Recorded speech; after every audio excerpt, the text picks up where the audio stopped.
आज हम द्वितीय पाठ है दुर्बुद्धि है विनश्यति के बारे में अध्ययन करेंगे। यह जो पाठ है विष्णु शर्मा द्वारा रचित पंचतंत्र नाम के ग्रंथ से लिया गया है। तो सबसे पहले इस कहानी को हम हिंदी में सुनते हैं। मगध देश में उलोत्पल नाम का एक तालाब था। वहाँ संकट विकट नाम के 2 हंस रहते थे। उन हंसों के साथ उनका मित्र कंबुग्रीव नाम का, जो कि एक कछुआ था, वह भी रहता था। एक बार उस तालाब में कुछ मछुआरे आए तथा वहाँ आकर वे बोले, हम सब कल मछलियाँ, कछुए आदि को मारेंगे। ऐसा सुनकर कछुआ अपने मित्रों से बोला कि तुम दोनों ने मछुआरों की बातचीत को सुना, अब मैं कल क्या करूँगा। तो हंस बोले, प्रातःकाल ही उचित उपाय करेंगे। कछुआ बोला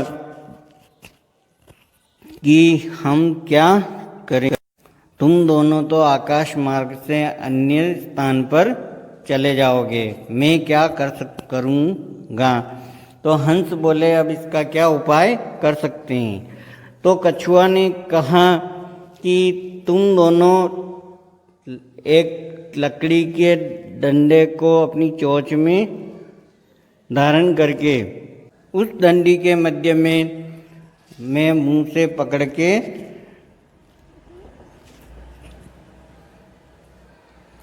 आराम से किसी दूसरे स्थान पर चल सकते। तुम हम पे पंखों के बल से मुझे सुखपूर्वक दूसरे स्थान पर ले जा सकते हो। यही एक अच्छा उपाय है। बोले, संभवतः यह अच्छा उपाय है, किंतु यह एक गलत उपाय भी हो सकता है। अगर हम दोनों ले जाते समय तुमने कुछ बोल दिया तो तुम उसी समय नीचे गिर जाओगे और तुम्हारी मृत्यु निश्चित है। ऐसा सुनकर कछुए को गुस्सा आया और वह बोला कि क्या मैं इतना मूर्ख हूँ जो मैं उत्तर दूंगा। मैं कदापि ऐसा नहीं करूँगा। तुम दोनों जैसा मैं कहता हूँ वैसा ही करो। हंसों ने वैसा ही किया। दंड के दोनों सिरों को एक एक हंस ने अपने चोंच से पकड़ के और बीच में कछुए ने मुंह से पकड़कर उड़ना शुरू किया। रास्ते में एक गांव से जब वह निकल रहे थे तो गांव के लोगों ने उन्हें देखा और जोर जोर से बोलने लगे, ओ बहुत आश्चर्य, बहुत आश्चर्य। हंसों के साथ कछुआ भी उड़ते हुए दिख रहा है।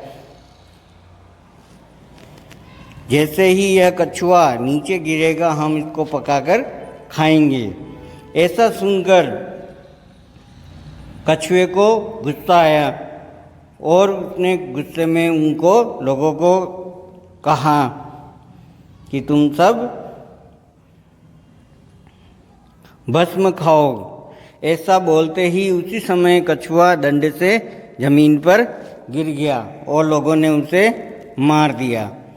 इसीलिए कहा गया है कि सुहृदाम हित कामना नाम वाक्यम यो नाभिनंदति स कुर्म इव दुर्बुद्धि काष्ठात् भ्रष्टो विनश्यति।